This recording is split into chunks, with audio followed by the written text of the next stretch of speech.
So let's go back to the agenda item. This agenda item is a result of a legal opinion that we received on July 14, 2014, and it's concerning the ability for City Council to initiate an amendment during the annual appropriation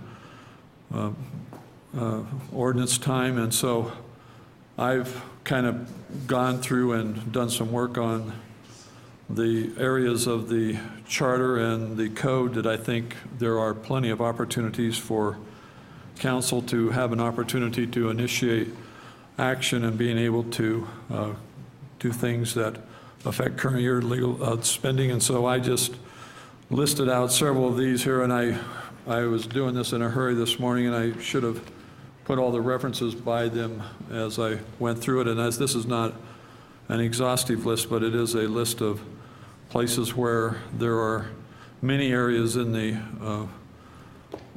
charter and in the code that give us opportunity as a legislative body to be able to have input.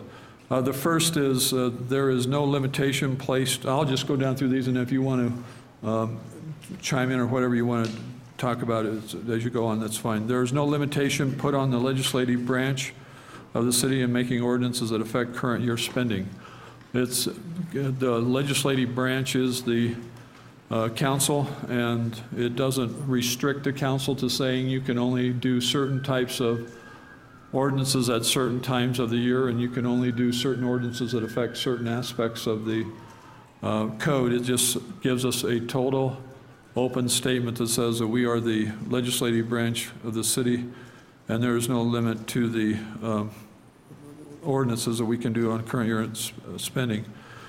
There is evidence that the code intended to give equal powers to council and the mayor during the current year appropriations matters. And if you look in the references specifically to 1.5 section of the definitions, it's like, I should have numbered these too, I apologize if I didn't get that done, but it's kind of in the middle, 1.5, 101, it has definitions.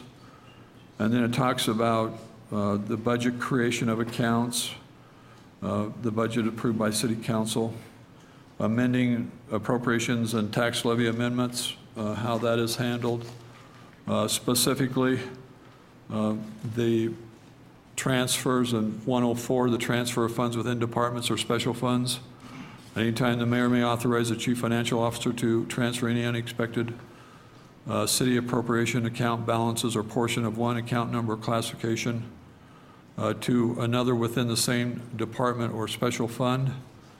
And then the very next one also talks about transfer of funds between departments and special funds. By resolutions, City Council may authorize the mayor to transfer any unexpended city appropriation account balance or portion or transfer from one department or to another. That's virtually equal power where we authorize the mayor to do that. So those are done equally. This section 105 goes through lots of things. It doesn't restrict City Council from authorizing the mayor to do it only in the non-fiscal year that it is initiated. It allows it to do it in the fiscal year. There's no restriction to those statements. So there is plenty of opportunity where the council is given the ability to do that. There are specific times when council is given the express power to make appropriation adjustments during a fiscal year. I forgot to write down that ordinance, but there's three things that an unforeseen contingency, maybe somebody knows that reference, that are specific times that we can do that. Sure.